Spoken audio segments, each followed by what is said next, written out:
इतनी सेवा कर रहे हैं। श्री गणेशाय नमः। ओम गम गणपते नमः। ब्रह्मांड पुराण अध्याय 35 वेद व्यास उख्यान स्वयंभू मनवंतर वर्णन। तुतुजी बोले कि वेदज्ञों में सर्वश्रेष्ठ द्विज पुण्यव देवों के मित्र परम बुद्धिमान महात्मा शाकल्य ने वेद की 5 संहिताओं की रचना की। उनके 5 शिष्य हुए। वे हैं मुद्गल, गोखल, खलिय, मत्स्य और 5वें शेषीर्य।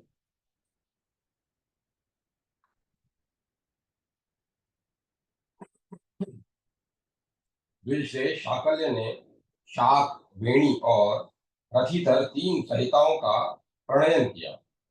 द्विजश्रेष्ठ शाक, वेणी, स्थितर ने 3 संहिताओं का प्रणयन किया। फिर चौथे निरुक्त का प्रणयन किया। उनके पेल, चेशलक, बुद्धिमान, तवलाक और गज ये 4 द्विजश्रेष्ठ शिष्य थे। बाष्कली पुत्र भारद्वाज ने 3 संहिताओं का प्रणयन किया। उन महात्मा के गुणान्वित 3 शिष्य हुए। पहला बुद्धिमान आप नाम था, दूसरा बुद्धिमान पानगारी था और तीसरा तप से प्रशंसित व्रत वाला आर्जव था। ये तीनों शिष्यगण वितराग, महातेजस्वी और संहिताओं के पारंगत ऋषि थे। इन्होंने बहुत सी संहिताओं का प्रवर्तन किया, इसीलिए उन्हें ब्रह्म कहा गया। वैश्वायन शिष्य ने यजुर्वेद की कल्पना की। उन्होंने यजुर्वेद की 6 शुभ संहिताओं का प्रवचन किया और फिर उन्होंने उन संहिताओं को विधि विधान पूर्वक अपने शिष्यों को प्रदान किया तथा शिष्यों ने विधानतः ग्रहण किया। उन्होंने केवल महातपस्वी याज्ञवल्क्य को छोड़ दिया तथा 86 शिष्य संहिताओं के विकल्पक हुए और उन सब के 3 भेद प्रसिद्ध हुए। इस 9 भेद युक्त संहिता के उत्तरी, मध्य देशीय और पूर्वीय ये 3 प्रमुख भेद कहे गए हैं। इस प्रकार उत्तर देशवासियों की सामायनी प्रधान भेद प्रदान हो गया। मध्य देश की प्रतिष्ठाता आसुरी संहिता प्रथम कही गई। प्राच्य देशों की आलंबी आदि संहिता थी। इस प्रकार ये तीनों देशों की संहिताएं थी। इस प्रकार इन सभी संहिताओं के प्रवचन करने द्विचरक कहे गए।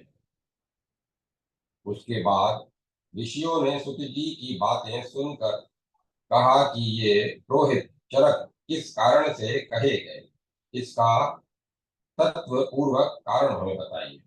उन्होंने इन्होंने क्या चीर दिया, फिर कारण ये से वे चरकत्व को प्राप्त हुए। सुत जी बोले, हे ब्रह्म श्रेष्ठ ऋषियों, प्राचीन काल में एक समय ऋषियों को कोई ऐसा कार्य आन पड़ा जिसके लिए सुमेरु पर्वत पर जाकर वे सब संपत्ति के लिए उपस्थित हुए। उस समय उन्होंने यह प्रण किया, जो ब्राह्मण 7 रात के बीच में हमारी इस मंत्रणा में सहयोग देने के लिए नहीं आ जाता, वह ब्रह्म हत्या का भागी होगा। ऐसी हमारी प्रतिज्ञा है। ऋषियों की ऐसी प्रतिज्ञा सुनकर सभी ऋषिगण अपने अपने शिष्यादि के साथ शिष्यादि को साथ लेकर उपस्थित हुए। जहाँ की पहुंचना था, केवल वैश्वायन ऋषि नहीं गए। ब्राह्मणों के वचनानुसार वैश्वायन ने ब्रह्म हत्या की अर्थात भागी हुए। इसीलिए अपने शिष्य को बुलाकर वैश्वायन ने कहा कि हे द्विजश्रेष्ठ शिष्यों, मेरे लिए आप सब ब्रह्म हत्या का भोग करो। बोलो, में मेरे वचन है ना, मेरे वचन हितकर है ना।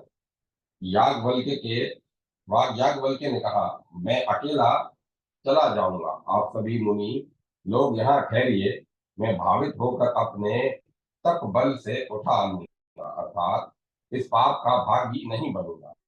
याज्ञवल्क्य के इस प्रकार कहे जाने पर क्रोधित वेशपायन ने याज्ञवल्क्य को छोड़ दिया और कहा कि जो तुमने मुझसे पढ़ा है उस सब को लौटा दो। वेशपायन के इस प्रकार कहने पर ब्रह्म ज्ञानियों में सर्वश्रेष्ठ याज्ञवल्क्य ने वमन द्वारा खून से भीगे हुए समस्त यजुर्वेद को गुरु के सामने उगल दिया। उसके बाद याज्ञवल्क्य मुनि ने ध्यान लगाकर सूर्य की आराधना की। तब जो भी यजुर्वेद ब्रह्म ज्ञान उत्पन्न हुआ वह सब सूर्य देव में जाकर प्रतिष्ठित हो गया। उसके बाद जो भी यजुर्वेद ऊपर सूर्यमंडल में गया था उस सब को प्रसन्न हुए भगवान सूर्य ने अश्वरूप वाले ब्रह्मज्ञानी बुद्धिमान याज्ञवल्क्य मुनि को प्रदान कर दिया। वे यजुर्वेद जिस किसी के द्वारा अध्ययन किए जाते हैं वे सब ब्राह्मण अश्वरूप वालों को देने के कारण अश्व बन गए। ब्रह्म हत्या को जिन्होंने चीरा वे चीर्ण कहने करने के कारण चरक नाम से स्मरण किए गए तथा ब्रह्म हत्या का अनुभव जिन लोगों ने किया था वे वेशपायन के शिष्य चरक कहे गए। यह चरक विषयक वृतांत है।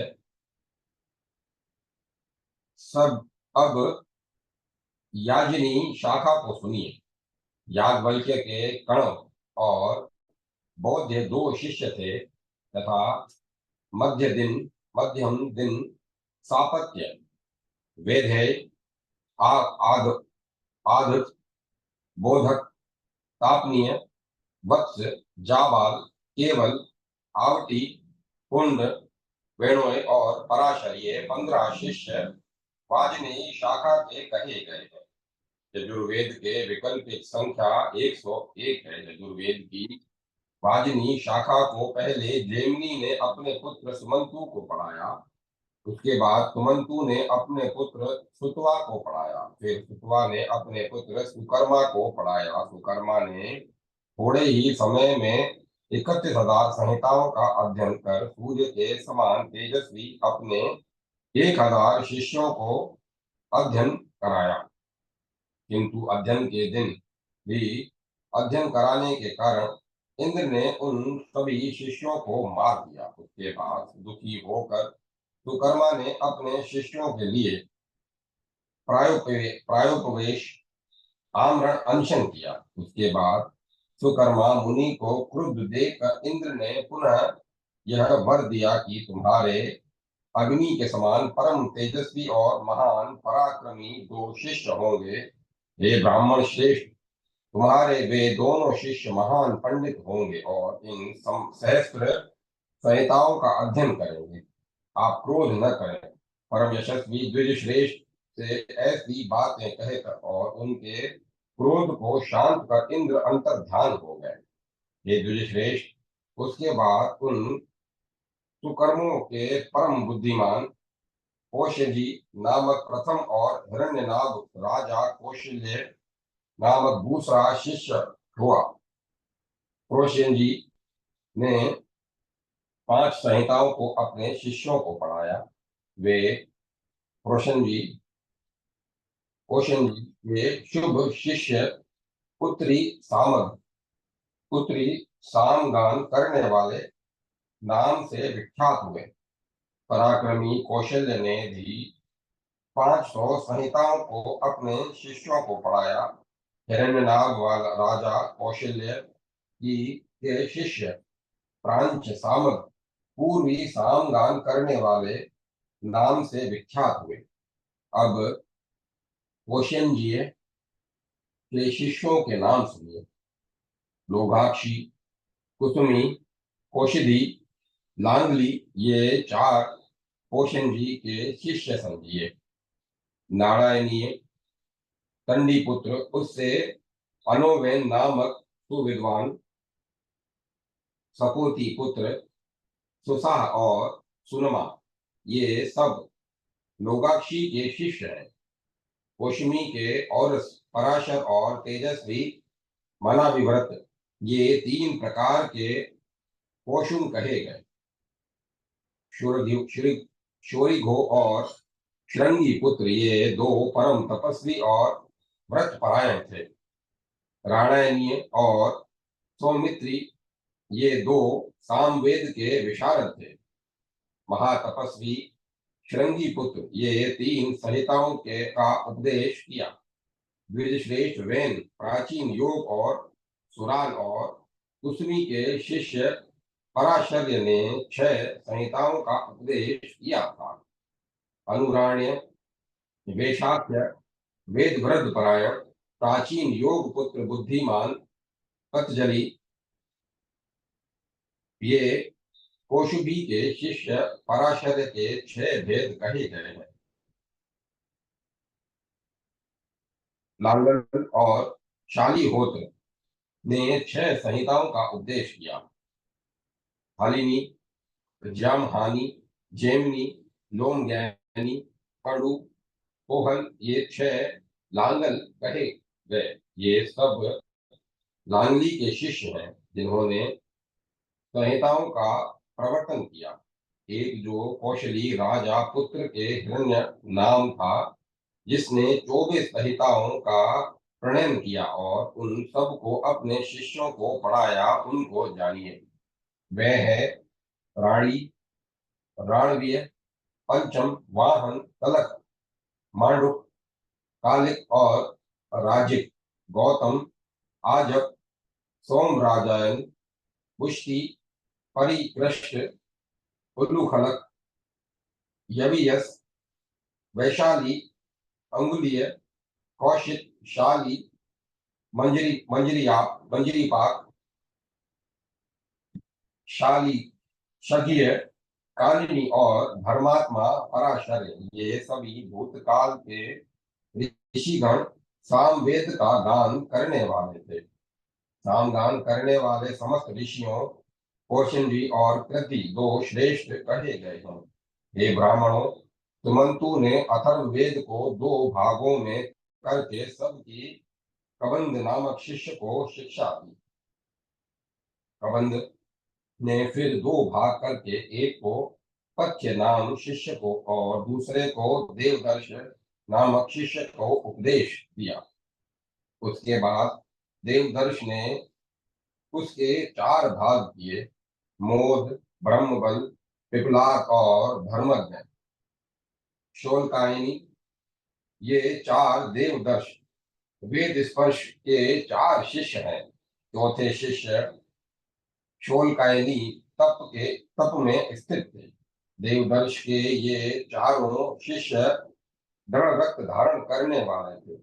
पथ्य के उत्तम शिष्यों की संख्या 3 समझिए, जो है जाजली, कुमुदादी और शौनक नाम से स्मरण किए गए। शौनक ने 2 विभाग करके एक संहिता को प्रभु को दिया और दूसरी को सेंधवायन नाम शिष्य को दिया।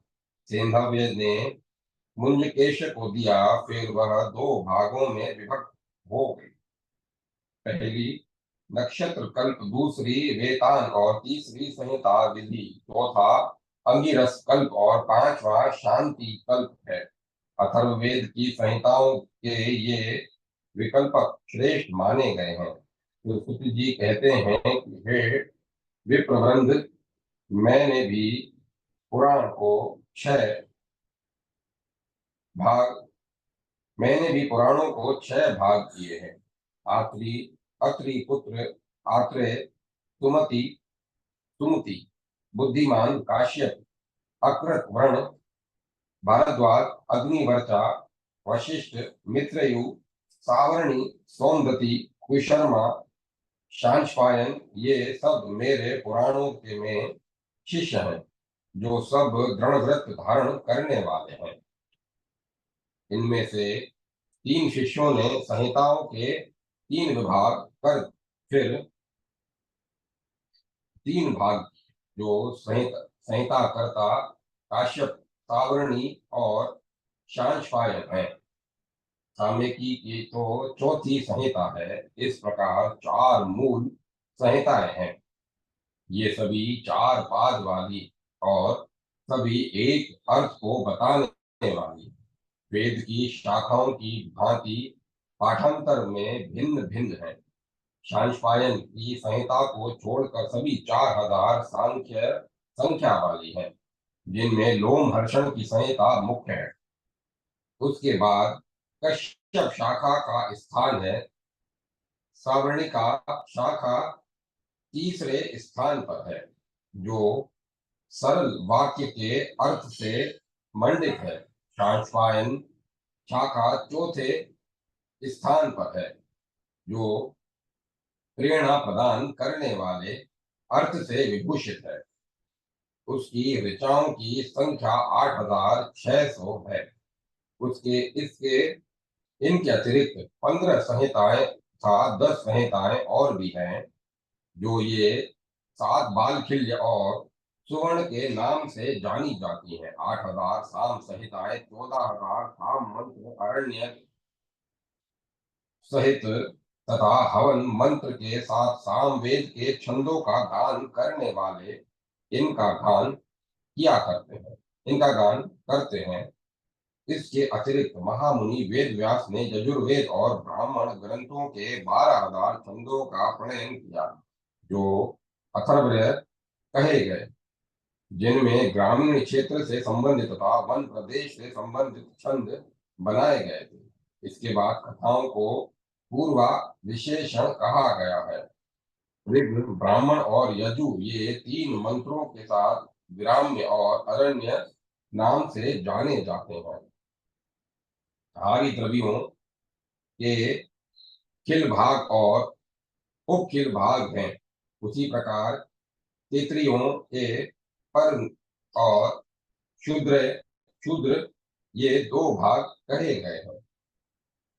इसमें इसके अतिरिक्त 2000 से 100 कम अर्थात 1900 वाजसैन्य में संहिताओं की ऋचाओं को और उसके चौगुनी संख्या वाले ब्राह्मण ग्रंथ का प्रणयन किया। 8880 यजुर्वेद और ऋग्वेद की शाखाएं कही गई हैं, जो शुक्रिय और खिल सहित याज्ञवल्क्य शाखाएं है तथा चारण विद्याओं की संख्या प्रमाण के साथ सुनिए। इस चारण विद्या कथाओं की संख्या 6032 है। इससे भी अधिक यजुर्वेद की कितनी शाखाएं हैं बताई जाएंगी। 11,020 यजुर्वेद की ऋचाओं की संख्या है। उनमें 10,380 तो ऋचाओं की संख्या है तथा 1000 मंत्रों की ऋक संख्या प्रमाणतः बताई गई है। 3 ऋचाओं का विस्तार यजुर्वेद अथर्ववेद की संहिता भी बहुत है। अथर्ववेद की ऋचाओं की संख्या 5000 है, ऐसा निश्चय है। 19,000 अन्य ऋचाओं की संख्या ऋषियों द्वारा बताई गई है। यह अंगिरा ऋषि द्वारा कही गई है। अरण्य की संख्या है। इस प्रकार यह संख्या बताई गई। उसी प्रकार उसके शाखा भेद भी बताए गए तथा भेदों के भेद उनके हेतु भी बताए गए हैं। सभी मनवंतरों में इसी प्रकार शाखा भेद समान प्रकार से आश्रित है। प्रजापति ब्रह्मा द्वारा बताई गई श्रुतियां वेद साहित्य नित्य हैं। इसके विकल्प ये ही कहे जाते हैं। देवों के अनित्य नाशशील होने के कारण बार बार मंत्रों की उत्पत्ति होती है। ये जो भेद कहे गए हैं, ये द्वापर युग में श्रुतियों के भेद कहे गए हैं। इस प्रकार वेदों का विभाग करके ऋषि श्रेष्ठ भगवान व्यास अपने शिष्यों को सौंप कर तप करने के लिए वन को चले गए। उसके बाद उनके शिष्यों और प्रशिष्यों ने इन शाखा भेदों का इस प्रकार विभाग किया। श्रुतियों के 6 अंग शिक्षा, कला, व्याकरण, निरुक्त, छंद और ज्योति, 4 वेद, ऋग्वेद, यजुर्वेद, सामवेद और अथर्ववेद, मीमांसा, पूर्व मीमांसा और उत्तर मीमांसा, और न्याय, धर्मशास्त्र और पुराण, ये 14 विद्याएं हैं। आयुर्वेद, धनुर्वेद, गांधर्व वेद और अथर्व शास्त्र, इन चारों को मिलाकर 18 प्रकार की विद्याएं हैं। अब ऋषियों के विषय में बताते हैं। सर्वप्रथम ब्रह्म ऋषि को जानना चाहिए, दूसरे स्थान पर देव ऋषि हैं, और फिर उनके बाद राज ऋषियों को जानना चाहिए। इस प्रकार ऋषियों की 3 प्रकृतियां हैं, काश्यप, वशिष्ठ, भृगु, अंगिरा और अत्रि। इन 5 ऋषियों को गोत्रों में ब्रह्म ऋषि पैदा होते हैं। ब्रह्म ऋषि शब्द का अर्थ है कि जो ब्रह्म की खोज करते हैं, ब्रह्म को प्राप्त करते हैं अथवा ब्रह्म को देखते हैं, वे ब्रह्म ऋषि कहलाते हैं। धर्म, पुलस्त्य, क्रतु, पुलह, प्रत्युष, प्रभास और कश्यप पुत्रों को देव ऋषि कहा जाता है। इनके नाम सुनिए। धर्म के 2 पुत्र राज ऋषि नर और नारायण हैं। बाल गण क्रतु के पुत्र हैं, कर्दम पुलह के पुत्र हैं, कुबेर पुलत्स्य के पुत्र हैं तथा दल को प्रत्युष का पुत्र कहा गया है। नारद और पर्वत, ये दोनों कश्यप के पुत्र हैं।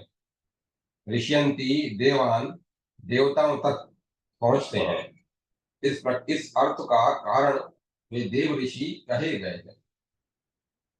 ब्रह्मा के अनुसार ऋष्यंती वेदान अर्थात 2 वेदों का अनुसंधान करते हैं, वे देव ऋषि कहे जाते हैं। यही अर्थ उचित है। जो मानव वंश एल वंश में जो राजागण पैदा हुए अर्थात मनु से इला में दो जो पैदा हुए, वे एल कहे गए। अतः इस वंश में पैदा होने वाले इक्ष्वाकु पुत्र ऐशवाकु और नाभाग को राज ऋषि जानना चाहिए। राज ऋषि शब्द का अर्थ है प्रजाओं को सुखी सुखी रखने के कारण जो प्रजाओं तक पहुंचते हैं, वे राज ऋषि कहे जाते हैं। अर्थात प्रजाओं को आनंदित करने का अनुसंधान करते हैं, वे राज ऋषि हुए। जो ऋषिगण ब्रह्मलोक में प्रतिष्ठा प्राप्त करते हैं, वे अमल ब्रह्म ऋषि कहे गए हैं। जो देवलोक में प्रतिष्ठा प्राप्त करते हैं, वे शुभ देव ऋषि कहे जाते हैं। इंद्रलोक में प्रतिष्ठा को तो सब राज ऋषियों की मानी गई है। अच्छे कुल में उत्पन्न तपस्या अथवा मंत्रों की व्याख्या जो दिव्य गुण वाले राज ऋषि करते हैं, वे भी ब्रह्म ऋषि कहे गए हैं। अब जो राज ऋषि हैं, उनका मैं लक्षण बताऊंगा। भूतकाल, भविष्य काल और वर्तमान काल का ज्ञान रखने वाले तथा सत्य पर रहने वाले, स्वयं पर संतुष्ट रहने वाले, स्वयं को जानने वाले, इस संसार में तपस्या से प्रसिद्ध तथा जिन्हें गर्भ में प्रकृष्ट रूप से ज्ञान हो गया है तथा जो मंत्रों के जानने वाले हैं तथा जो ऐश्वर्य से सर्वत्र गमन करने वाले हैं, वे सब देवता, ब्राह्मण अथवा राजा ही क्यों न हो, राज ऋषि कहे जाते हैं। जिन्होंने इन भावों को प्राप्त कर लिया है, वे ऋषि माने गए हैं। दीर्घायु संपन्न, मंत्र करता, ऐश्वर्यशाली, दिव्य दृष्टि संपन्न, ज्ञानी, प्रत्यक्ष धर्मात्मा और गोत्र को चलाने वाले, ये जो गुण हैं, इन 7 गुणों से युक्त ऋषिगण सप्तऋषि कहे गए हैं। वे ऋषिगण सर्वदा 6 कर्मों में, यज्ञ करना, कराना, पढ़ना, पढ़ाना, दान देना, लेना, ये में लगे रहते हैं।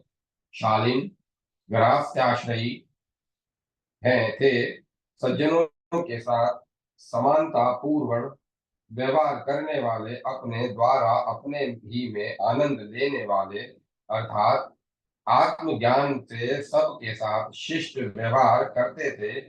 वे कुटुंबी, बुद्धिमान तथा वन में निवास करने वाले थे।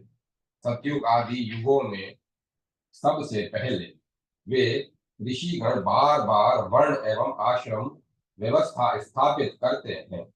पुनः त्रेता युग में प्रारंभ होने पर वे ही सप्त ऋषिगण इस पृथ्वी पर सर्वत्र वर्ण और आश्रमों का पुनः प्रचलन करते हैं। उन्हीं ऋषियों के वंश में वीर पुरुष पुनः पुनः उत्पन्न होते हैं। पुत्र के पैदा होने में पिता और पिता में पुत्र, ऐसा उस काल में था। अर्थात पिता से पुत्र और फिर वह पुत्र जो पिता बन गए उससे फिर पुत्र उत्पन्न होते हैं। अर्थात पुत्र पर स्त्रीगामी तथा स्त्रियां पर पुरुषगामिनी नहीं थी। इस प्रकार बिना काल विधान के वे ऋषिगण युग के युग नष्ट होने तक वर्तमान रहते हैं। उन ग्रस्ताश्रय में रहने वाले ऋषियों की संख्या 88,000 कही गई है, जो सूर्य के उत्तरायण होने पर जो मुनिगण पितृयान पर समाश्रित होते हैं, पत्नी और अग्निहोत्र से संबंध रखने वाले वे संतान उत्पत्ति के कारण कहे गए। वे ही असंख्य ऋषिगण गृहस्थाश्रमियों में गिने जाने योग्य हैं। जो उत्तरायण सूर्य के होने पर शमशान का आश्रय ग्रहण करते हैं, अर्थात मृत्यु को प्राप्त होते हैं, वे मुनि 88,000 हैं। जो उधर्वरेता ऋषिगण स्वर्ग को प्राप्त हुए सुने जाते हैं, वे युग के नष्ट होने पर पुनः मंत्र और ब्राह्मण ग्रंथों को बनाने वाले बनकर उत्पन्न होते हैं। इस प्रकार बार बार द्वापर युग में आते हुए कल्पों और आर्ष विद्याओं तथा अनेक शास्त्रों के रचयिता बनते हैं। उस वेवस्वत मनवंतर में जिनके द्वारा पुनः पुनः वैदिक कर्मों का व्यवहार किया जाता है, उन महर्षियों ने 88 बार वेदों को पुनः व्यस्त किया। सातवें द्वापर युग में स्वयंभू से स्वयं वेदों को व्यस्त किया। दूसरे द्वापर युग में प्रजापति वेद व्यास थे। तीसरे द्वापर में उष्णा व्यास थे। चतुर्थ द्वापर में बृहस्पति व्यास हुए। पांचवें द्वापर में मृत्यु व्यास हुए। छठे द्वापर में प्रभु स्मृत हुए। सातवें द्वापर में इंद्र और आठवें द्वापर में वशिष्ठ व्यास हुए। नवें द्वापर में सारस्वत तथा 10वें द्वापर युग में त्रिधामा व्यास हुए। 11वें द्वापर में त्रिवशा, 12वें द्वापर में सरद्वाज व्यास हुए।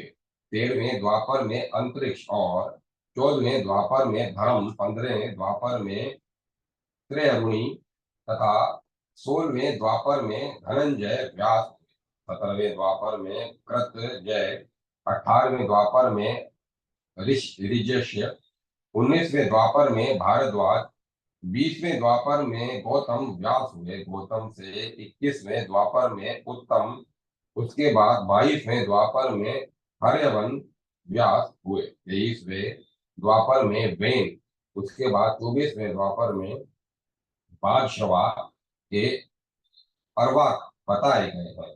25वें द्वापर में अवराक, उसके बाद होम मुख्यान, उसके 25वें द्वापर में तृणबिंदु व्यास हुए।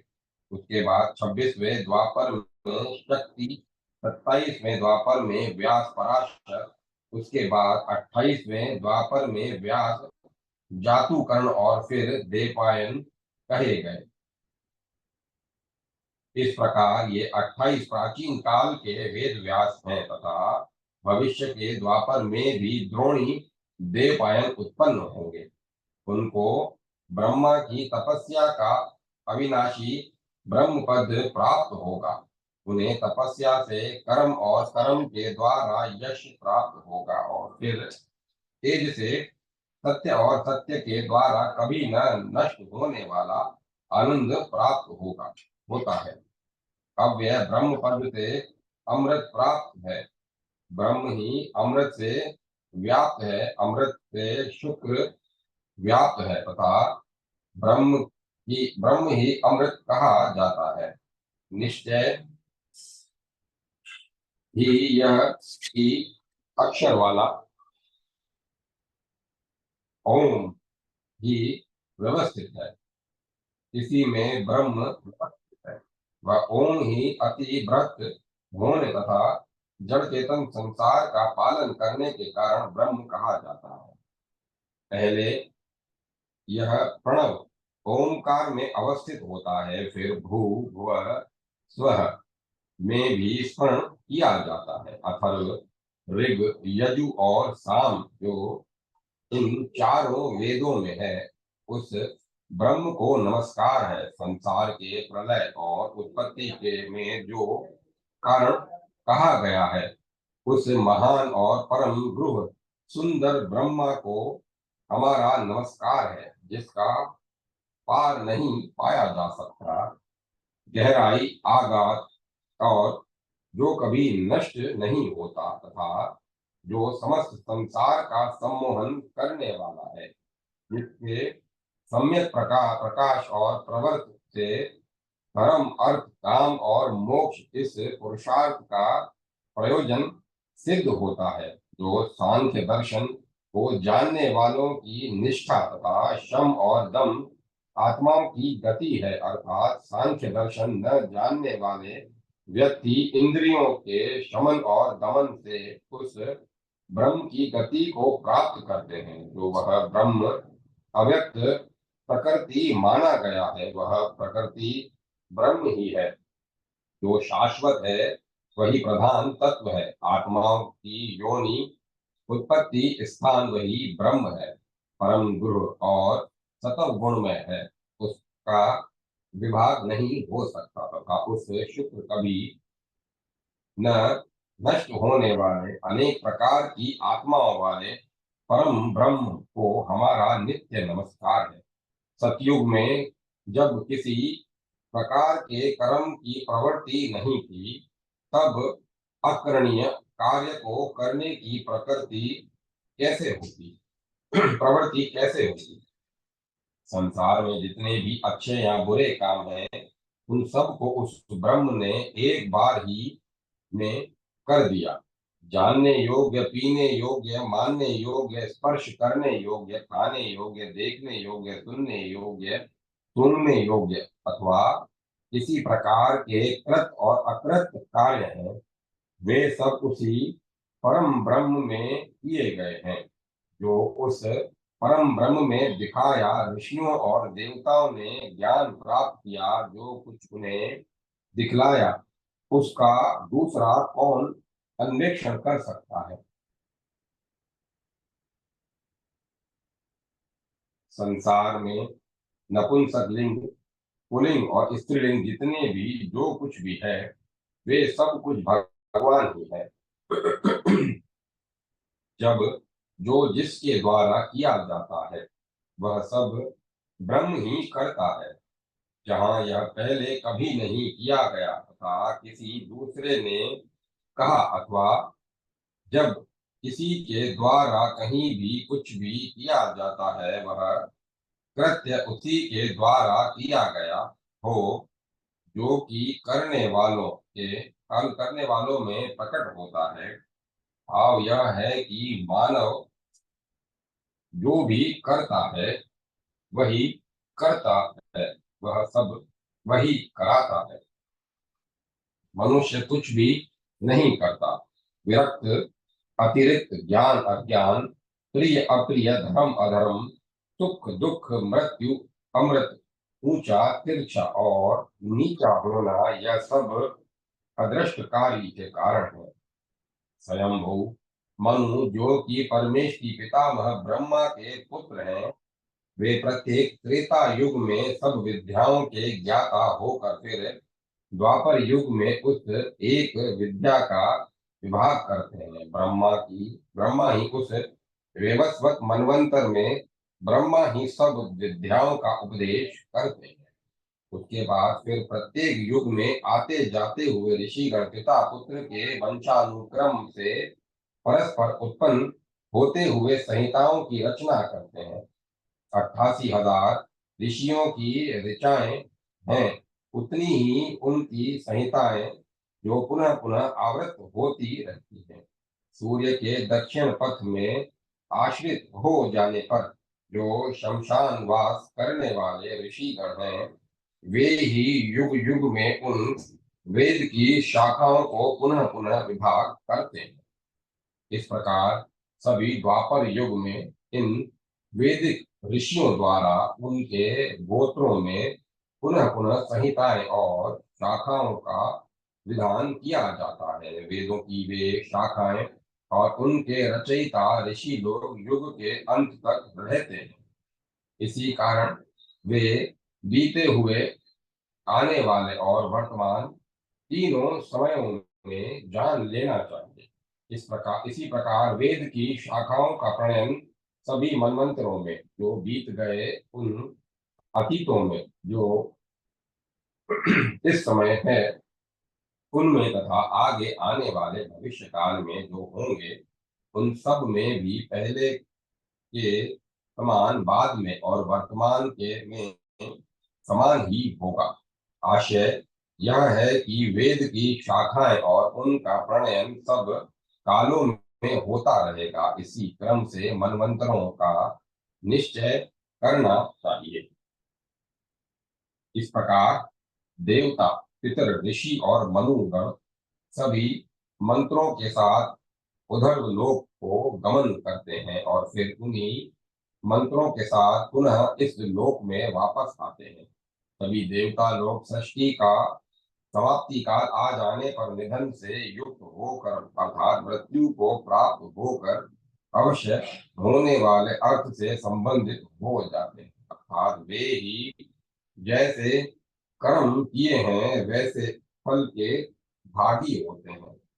तब वे विधि के विधान से संबद्ध होकर वे रोग दुखादि पूर्ण जन्म ग्रहण कर अपने अपने कर्मों का फल भोगते हैं। उनका यह पाप व्यवहार अपने अंदर दोष देखने से समाप्त हो जाता है। इस प्रकार वे 10 बार देव योगों तक पाप योनियों में भ्रमण कर निवृत्त होते हैं और फिर जनलोक से वे तपो लोक को जाते हैं, फिर वहां से नहीं लौटते। इस प्रकार यहाँ हजारों देव युग इस संसार में बीत चुके हैं। उनका ऋषियों के साथ निधन होता है, फिर ब्रह्म लोक को चले जाते हैं। उनका पूर्व से अंत तक का वर्णन समय और संख्याओं के अंत समय और संख्याओं के अनंत होने के कारण किया नहीं जा सकता। प्राचीन काल में तथा पितरों, मुनियों, देवताओं और ऋषियों से युक्त उन कल्पों के साथ जितने मनवंतर बीत चुके हैं, उतने ही काल के युग पुनः उत्पन्न हुए हैं। इस प्रकार युगों का चक्र चलता रहता है। इसी कर्म योग से कल्प और मनवंतर उस अपने समय की प्रजाओं के साथ सैकड़ों और हजारों युग बीत चुके हैं। इस प्रकार मनवंतर के अंत में संहार तथा फिर संहार के बाद पुनः देवताओं, ऋषियों, मनु तथा पितृगणों की दृष्टि होती है। इस रहस्य को सैकड़ों वर्षों में भी पूर्व से अंत तक वर्णन करना संभव नहीं है। सृष्टि और प्रलय का विस्तार तथा मनवंतरों की संख्या मनुष्य काल के अनुसार सुनिए। गणना के अर्थ के विशारद ब्राह्मणों द्वारा संधि काल को छोड़कर वे एक मनवंतर की अवधि 36,70,20,000 वर्ष बताई गई है। मनवंतर की यह संख्या मानुष काल के अनुसार बताई गई है। दिव्य वर्ष के अनुसार भी मनवंतर की समय संख्या बताऊंगा। 8,52,000 दिव्य वर्ष की संख्या एक मनवंतर की बताई गई है। इसका 14 गुना काल महाप्रलय का है। एक युग पूरे 1000 दिव्य वर्ष का है। जैसे ब्रह्मा का एक दिन कहा जाता है, उसके बाद सब भूत तत्व अर्थात संसार के सभी जड़ चेतन पदार्थ सूर्य की किरणों से जल जाते हैं। तब देवताओं, ऋषियों और दानवों के साथ ब्रह्मा को आगे करके सुरश्रेष्ठ सर्व समर्थ नारायण में प्रवेश कर जाते हैं। ना वे ही नारायण ही कल्पादियों इस संसार के पुनः पुनः सृष्टा हैं। इस प्रकार यह देवताओं और ऋषियों के साथ स्थिति काल माना गया है। अतः इसे सब मनवंतरों की प्रतिसंधि समझो। सुत जी बोले कि देवता हे निष्पाप और ऋषियों के साथ मनु की स्थिति की कालावधि में बतला चुका हूँ। सतयुग, त्रेता, द्वापर और कलयुग के क्रम से यह चतुर्युग कहा गया है। इसका 71 गुना काल एक मनु के अधिकार में होता है। यह सर्वसमर्थ भगवान ने बताया है। इसी प्रकार वर्तमान के साथ भूतकाल और भविष्य काल के सभी मनमंत्रों का लक्षण बता दिया गया है। इस प्रकार हे स्वयंभू मनु के सर्ग का वर्णन किया गया। अब मैं उसकी तथा दूसरे मनवंतर की प्रतिसंधि को बताऊंगा। अवश्य घटित होने वाले विधि की इच्छा है, होनहार हो के रहे, मिटा सके न कोई। विधि के विधान से बंधे हुए ऋषियों और देवताओं के साथ प्राचीन काल में जिस प्रकार मनवंतर बीत चुके हैं, उसी प्रकार भविष्य में भी होंगे। प्राचीन काल में इस मनवंतर के अनंतर में सभी में तीनों लोकों के ईश्वर जो सप्तऋषि, देवता, पितर और मनुगण रहते हैं, वे मनवंतर के संपूर्ण काल में सृष्टि के साधक रहते हैं। फिर जब दूसरा समय आया, जानकर अपने अधिकार से क्षीण हो जाने पर महलोक जाने की बुद्धि बनाते हैं। उसके बाद उस मनवंतर के नष्ट हो जाने पर वे सब देवता संपूर्ण स्थिति काल तक एक सतयुग में ठहरते हुए उसी इसी प्रकार भविष्य के अन्य मनवंतरों में ईश्वर, देवता, पितर, ऋषि और मुनि गण उत्पन्न होते हैं और फिर वे संपूर्ण कलयुग में उसके अंत तक रहते हैं। सभी मनवंतरों में कलयुग में बची हुई प्रजाओं में सतयुग संपन्न रहता है। जैसा कि विद्वानों ने कली पूर्ण सतयुग होने के कारण कलयुग को सतयुग की संतान कहा है, उसी प्रकार पहले मनवंतर के अंत होने पर मनवंतर के आदि के लोगों की तथा पूर्व मनवंतर के क्षीण हो जाने पर आगे वाले मनवंतर में पूर्व मनवंतर के लोगों की प्रवृत्ति होती है। आशय यह है कि प्रत्येक मनवंतर की प्रजाओं में पूर्व मनवंतर की प्रवृत्ति रहती है। सतयुग के प्रारंभ होने पर तब जो भी कलयुग में समाप्त हो गए थे, उनमें से जो बचे हुए थे वे सप्तऋषिगण और मनु समय की अपेक्षा करते हुए स्थित रहते हैं। मनवंतर की प्रतीक्षा करने वाले वे क्षीयमाण तपस्वी गण मनवंतर के उत्सव के लिए अर्थात मनवंतर को सुखी समृद्ध बनाने के लिए, संतान की उत्पत्ति के लिए पूर्व मनवंतर की भांति सम्यक प्रकार से प्रवृत्त हो जाते हैं तथा जब सृष्टि पर पूर्व की भांति वर्षा की उत्पत्ति हो जाने पर जब पृथ्वी पर औषधियां उत्पन्न हो जाती हैं, तब जो ग्रहहीन प्रजाएं हैं वे कहीं कहीं अपना रहने का स्थान अर्थात घर बना लेती। तब जीवन यापन की सारी सामग्रियां धीरे धीरे लोग जुटाते हैं, क्योंकि कलयुग में अपार भ्रष्टाचार अनाचार से जब प्रजा आपस में लड़कर अथवा उनके अपार अत्याचार से प्रकृति के ने विनाश कर दिया था। तब जब कुछ भी नहीं था, कुछ थोड़े से लोग ग्रह विहीन थे, क्योंकि प्रकृति विप्लव से सब कुछ तो समाप्त कर दिया था। अतः बचे हुए लोग ग्रह विहीन थे। धीरे धीरे वे अपना कहीं कहीं घर बनाकर रहना प्रारंभ करते हैं। उसके बाद वार्ता का व्यवहार शुरू करते हैं, अर्थात जीवन व्यापन के साधन कृषि, व्यवहार, गौरक्षा आदि के द्वारा जीवन जीते हैं। उसके बाद वहां धर्म की स्थापना होती है, क्योंकि बिना धर्म से सामाजिक व्यवस्था नहीं चल सकती।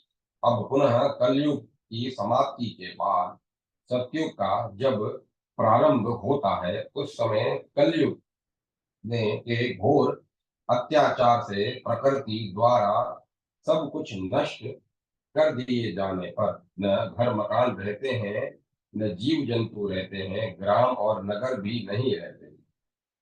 संसार में वर्ण आश्रम व्यवस्था बिल्कुल समाप्त हो जाती है। तब जो भी उस कली काल की चपेट से बचे रह जाते हैं वे ही शिष्ट कहे जाते हैं। वे सब कुछ अच्छे बुरे कार्यों के परिणाम का अनुचित किए हुए होते हैं।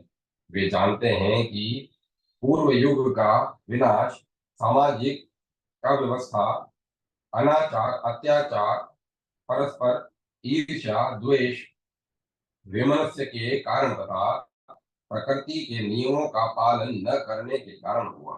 अतः पिछले सब अनुभवों को रखने वाले वे शिष्टजन धार्मिक हो जाते हैं। वे सप्तऋषि और मनु संतान के लिए व्यवस्थित हुए हैं। संतान के लिए तपस्या करने वाले उनका तप बहुत ही दुष्कर होता है, वह बहुत कठिन होता है। अतः जैसे पूर्व काल में लोगों के मरने पर पैदा होने की भांति इस युग में देव, असुर, पितर, ऋषि, मनुष्य, सर्प, भूत, पिशाच, गंधर्व, यक्ष ये सभी पैदा होते हैं। उसके बाद कलयुग के प्रकोप से बचे हुए लोग थे, जिन्हें शिष्ट कहा गया। वे सप्तऋषि, मनु आदि मनवंतर के आदि में फिर उन उत्पन्न हुए देव, पितर, मनुष्य आदि उपर्युक्त सभी को शिष्टाचार सिखाते हैं तथा विशिष्ट सप्तऋषि और मनु मनुष्य और देवताओं के साथ कर्मों को प्रारंभ करते हैं। तब वे अवशिष्ट मनुष्यगण ब्रह्मचर्य व्रत द्वारा ऋषियों के गण से संतान उत्पत्ति करके पितरों के ऋण से और यज्ञ द्वारा देवों के ऋण से मुक्त होते हैं।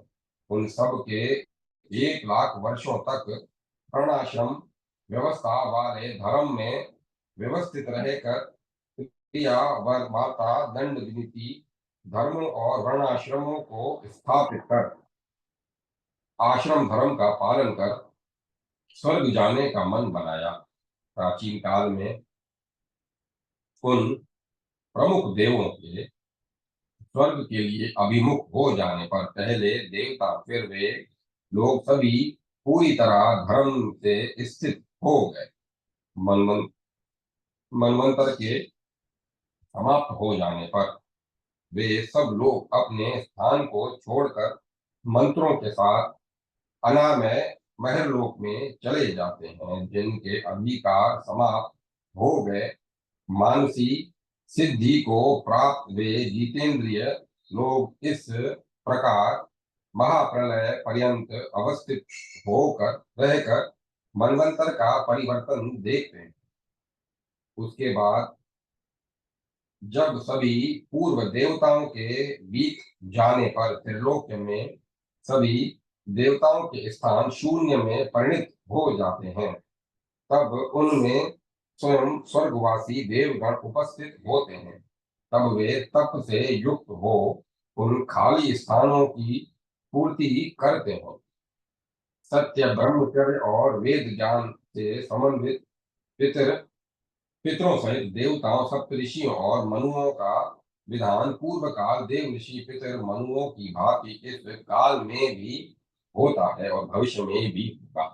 उन सब का अत्यंत वियोग इस लोक में एक मनवंतर के बीतने के बाद घटित होता है। सभी मनवंतरों में इस प्रकार पूर्व मनवंतरों के समान प्रलय काल पर्यंत निश्चिंत परिवर्तन के साथ सृष्टि स्थित हो जाती है। इस प्रकार भूतकाल और भविष्य में होने वाले मनवंतरों के प्रतिसंधान का लक्षण स्वयंभू मनु ने बताया। बीते हुए मनवंतरों, भविष्यकालीन मनवंतरों का साधन इसी प्रकार संतति का विच्छेद प्रलय काल पर्यंत तक होता है। मनवंतरों के बदलने पर सभी महरलोक को प्राप्त करते हैं। फिर महरलोक के बाद क्रमशः जनलोक, तपोलोक तथा सत्यलोक को प्राप्त करते हैं। वहाँ होने वाले लोगों को अनेक प्रकार का देखने का विश्वास से नित्यता के साथ नित्य रूप से अर्थात अमरता से सत्यलोक में स्थित रहते हैं। जब तक सत्यलोक सत्य रहता है तब तक रहते हैं, परंतु सत्यलोक के विकार प्राप्त होने पर प्रलय काल में जब मनवंतरों का परिवर्तन होता है, तब उसके बाद वे सत्यलोक को प्राप्त छोड़ देते हैं। उसके बाद शिष्यों का पूरी तरह नाश हो जाने के कारण उस नारायण प्रभु की ओर लगन आसक्ति हो जाने से वे सब परम देव नारायण को में प्रवेश कर जाते हैं। यह विधि का स्वभाव है कि बहुत प्राचीन काल से जो मनवंतरों में परिवर्तन होते चले आए हैं, उन परिवर्तनों में जो जीवों का नाश और उत्पत्ति होती है, वहाँ वह परिवर्तन करता हुआ जीव लोग एक क्षण में स्थिर नहीं रहता है। अर्थात मनवंतरों के परिवर्तन होने पर समस्त जीवन पुनः अपना शरीर धारण करते हैं। इस प्रकार ऋषियों द्वारा स्तुति किए गए धर्मात्मा दिव्य दृष्टि वाले, दिव्य खोज वाले मनुओं का वायु द्वारा देख कर लिया अंदरूनी रहस्य जीवन विवरण विस्तार और संक्षेप दोनों के योग से वर्णन किया गया, अर्थात कहीं विस्तार के साथ कहीं संक्षेप में बताया गया है।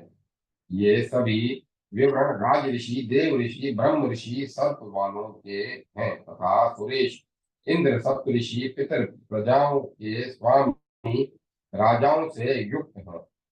अर्थात इन सब का भी सम्यक परिवर्तन होता रहता है। उदार वंश कुलीन वेदों का अध्ययन करने वाले, प्रकृष्ट बुद्धि वाले, सूक्ष्म बुद्धि वाले एवं प्रसिद्ध ऐश्वर्यवान महापुरुषों का यह रहस्य परम पवित्र, परम पुण्यप्रद, स्वर्ग प्रदान करने वाला है और पुत्र प्रदान करने वाला है। अतः दुखों का नाश कर शांति प्रदान करने वाले तथा वायु प्रदान करने वाले इस चरित्र को महापर्वों, होली, दीपावली, दशहरा आदि के अवसर पर जपना चाहिए। प्रजापति, देव, ऋषिगण, मनु प्रधान तथा ब्रह्मा की प्रसिद्ध संतानों की उत्पत्ति कथाओं से युक्त मेरे द्वारा संक्षेप से व्याख्या किए गए ये कथानक राजा लोगों को सिद्धि प्राप्त कराए। इस प्रकार यहाँ यह स्वयंभू मनु का वृतांत पूर्व से लेकर विस्तार से मैं वर्णन कर दिया है। अब आगे मैं क्या वर्णन करूं। इस प्रकार श्री ब्रह्मांड पुराण वायु प्रोक्त पूर्व भाग द्वितीय अनुशंपाद 35वां अध्याय वेद व्यास आख्यान स्वयंभू मनवंतर वर्णन संपन्न हुआ। जय माता सरस्वती। जय मां।